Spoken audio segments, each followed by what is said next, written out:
Link go up immediately, or it takes you a minute to tweet it?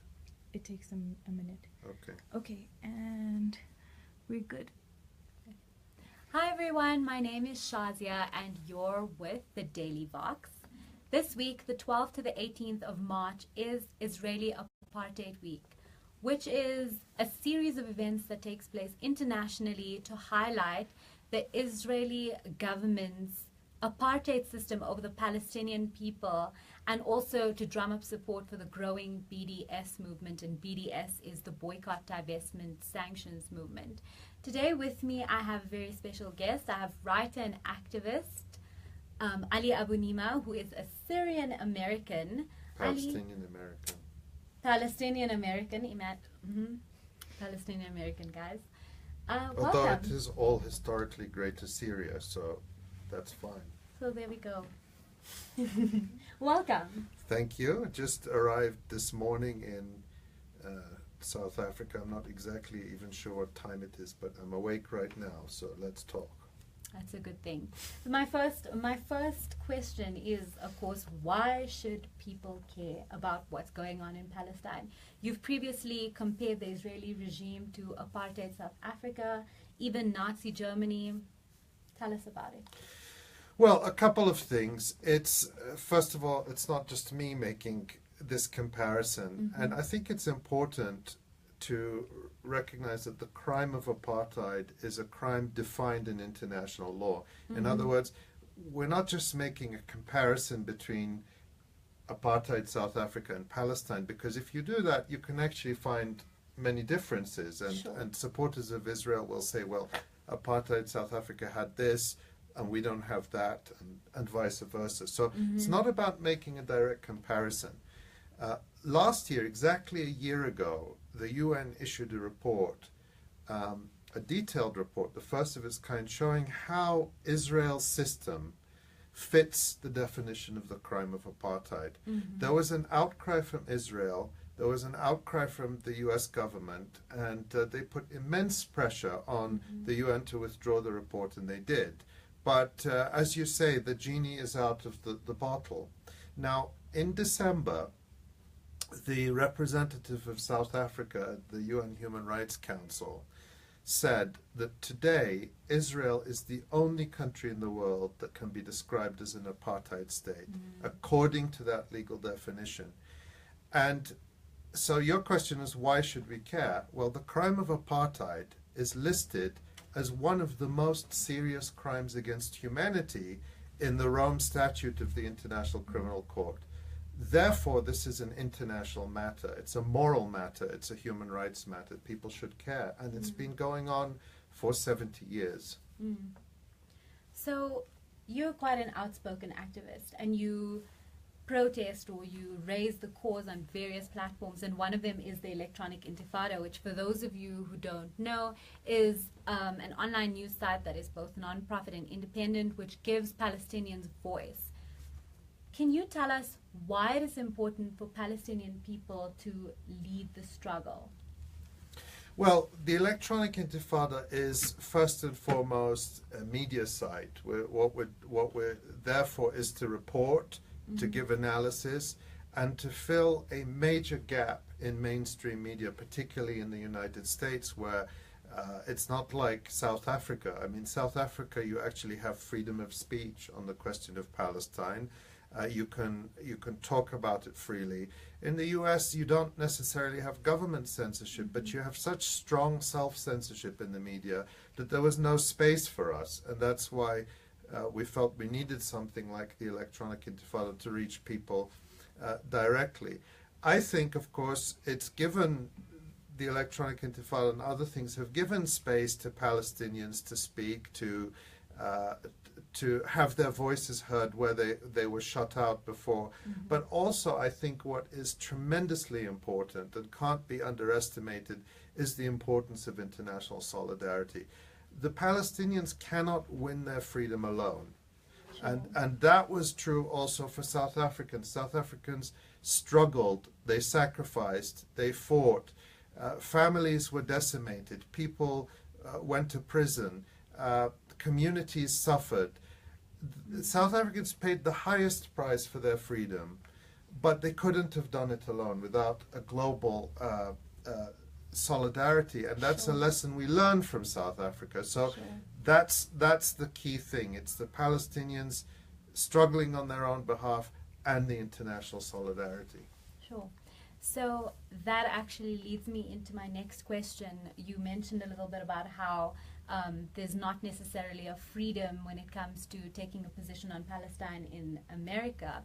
And what is the relationship between America and Israel? And also, what is America's response to BDS campaigns?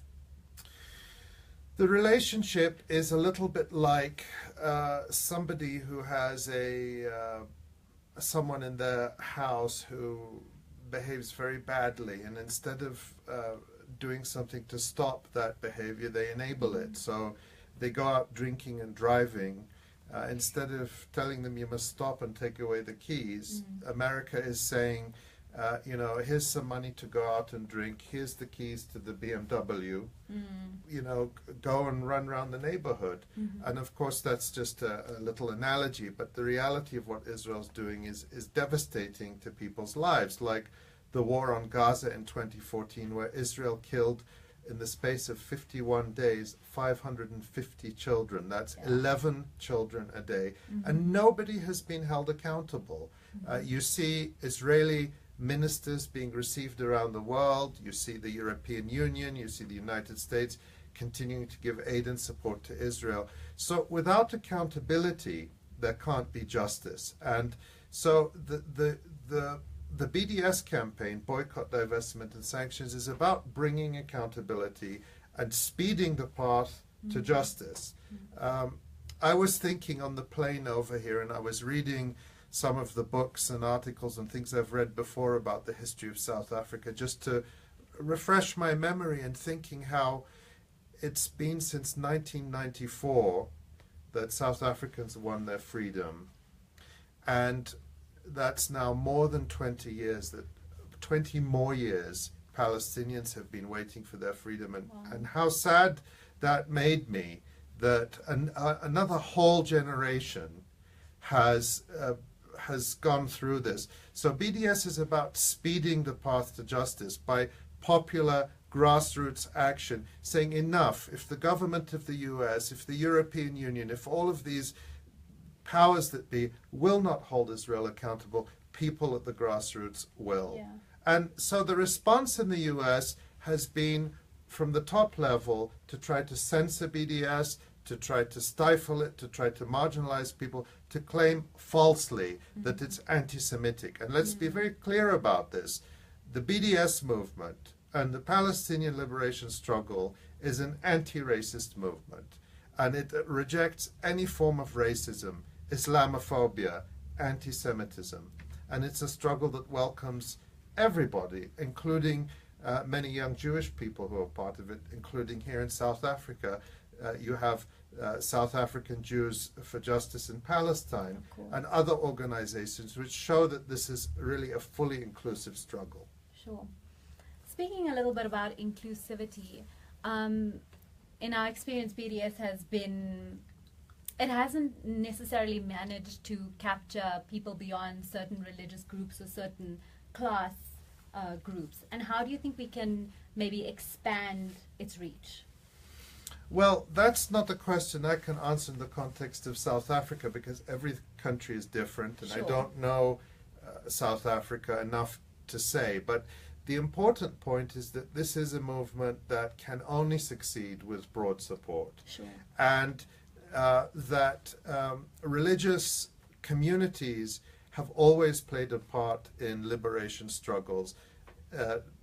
You have, in South Africa, you have the Muslim community that's very involved in BDS.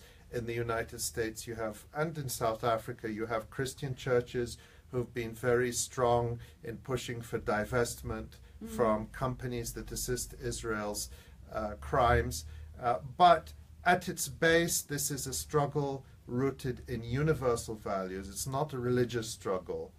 And it's one that I hope can connect with people in South Africa because of the history of struggle here and the knowledge of what it means to pay a price for liberation. And I feel that South Africa, if it's true, as the South African government representative said, that Israel is the only apartheid state in the world, I feel that places a responsibility on South Africa, in the sense that South Africa is not a military superpower. It is not, at least in global terms, an economic superpower. But I think South Africa is a moral superpower. And I think that that's something that goes beyond any one group. That's a struggle that I hope all South Africans can support. Sure. That's a very interesting way to think about it, definitely. But also, would you say then that BDS is overstated as a struggle, as a kind of means to struggle? Do you think perhaps something else would be more effective, like a third intifada? You know, there are many forms of struggle, and Palestinians are struggling on the ground. The question that BDS tries to answer is, what can people around the world do? Because there has always been immense support for the Palestinian struggle around the world, but the question is, how do you translate that into political power, into real pressure? So I think of BDS as kind of a technology to allow people around the world to translate their sympathy into action that makes a difference, that actually helps bring justice. So that's the power of BDS. It's not the only thing in the world, but it's a major way that people around the world can get involved and have an impact. And, you know, if it wasn't succeeding, if it wasn't starting to make Israel feel that it's paying a price for what it's doing, Israel wouldn't put so much effort in trying to stop it. Right now, Israel is spending tens of millions of dollars to try and stop the BDS movement. It's mobilizing its lobby groups around the world, in Europe, in the United States, to try to pass laws in various countries to marginalize or stigmatize or try to outlaw certain forms of BDS activism. And we know the South African government during the time of apartheid would have done the same if they could, but they couldn't.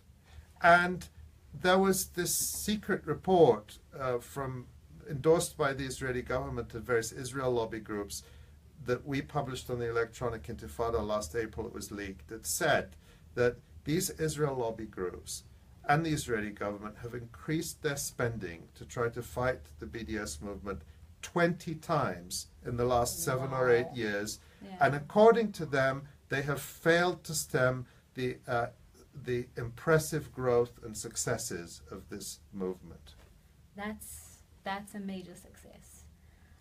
But in general, what have the Zionists, how have they responded to you in general and to the Electronic Intifada? Well, the way they've responded to us is pretty similar to the way they've responded to, you know, anyone who speaks about the question of Palestine or goes outside their talking points, which is to attack, to claim that anyone who criticizes Israel is being anti-Semitic. And again, it's important to emphasize the distinction between Zionism, which is a political ideology, and the State of Israel on one hand, which is a political entity, and on the other hand, Jews and Jewish people who are not responsible as a group or a community.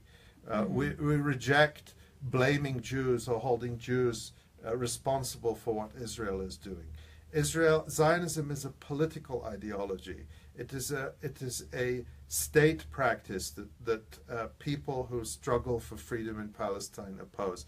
And a crucial point that the Israel lobby, whether it's in South Africa or in the United States or in Europe, has tried to do is to say that if you're Jewish, you must support Israel. If you criticize Israel, you're against Jews. And what we see more and more is young Jewish people, particularly in the United States, standing up and saying, no, Israel does not represent us. What Israel is doing goes against our universal values, and they're standing up to it alongside Palestinians. That's great. Thank you so much for your time. If you could just tell the audience a little bit about what you're doing in South Africa so that they can follow you.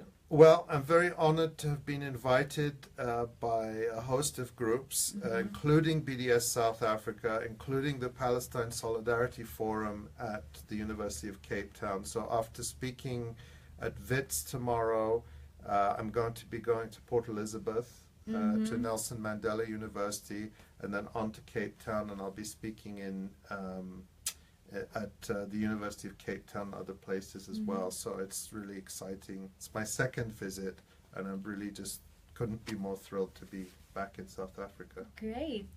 There you have it, everyone. I hope you, if you're in Port Elizabeth, if you're at WITS tomorrow, if you're at the University of Cape Town, check it out. And also, your book is available, The Battle for Justice in Palestine, Ali Abunimah, available in South Africa if any of you are interested. Thank you so much for your time. Thank you. My pleasure.